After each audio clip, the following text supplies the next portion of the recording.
The Ministry of Education has revealed that junior secondary school learners will be expected to sit for the Kenya Junior Secondary Education Assessment upon completion of grade 9. According to the latest detailed guidelines issued by the ministry, the performance of learners will be based on their ability to meet the expectations set in the learning areas.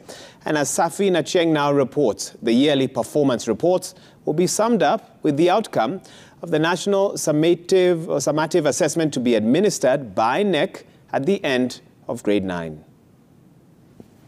1.2 million learners who sat for the Kenya Primary Education Assessment last year are expected to join junior secondary school at the end of this month. According to the latest guidelines by the Ministry of Education, learners will undertake 12 key subjects and a minimum of one optional subject. Learning will be segmented in 9 40-minute lessons per day for 5 days a week.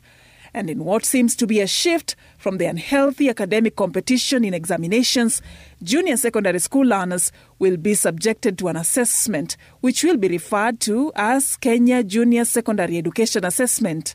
Contrary to the 844 system, which focuses on the results of the final national exams to determine the fate of the learner, the 2633 system relies on progressive assessments. The first form of assessment is the formative assessment offered by subject teachers in form of school-based assessments. The scores of each learner shall then be uploaded to the KNEC assessment portal at the end of each year. The second form of assessment will be a national summative assessment to be administered by KNEC at the end of grade 9. The scores of the school-based assessment and the summative assessment for each learner shall then be combined to generate the final score to be used as a guide for placement of learners in the different pathways in senior secondary school. Further, learners will not be ranked, but instead, KNEC will adopt a 4-level performance criteria for junior secondary schools, which will range from exceeding expectation, meeting expectation, approaching expectation, and below expectation. For purposes of identification of learners, the ministry has also directed that proper consultation must be conducted by junior secondary school leadership regarding uniforms, adding that no learner shall be excluded for failure to afford school uniform.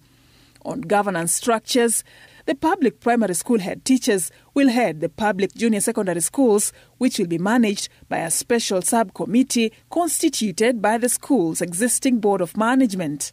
Public junior secondary schools will be financed through capitation grants by the government provided to junior secondary school learners who are registered in the National Education Management Information System. Parents and guardians will only be expected to pay for meals, uniform, and learners' upkeep. Anybody who is not captured in NEMIS will not be able to be a beneficiary of the capitation funds. The transition guidelines are based on the recommendations of the Presidential Working Party on Education Reforms, as the ministry also seeks to develop guidelines to operationalize senior secondary school by December 2023. Serfine Achieng, Citizen TV.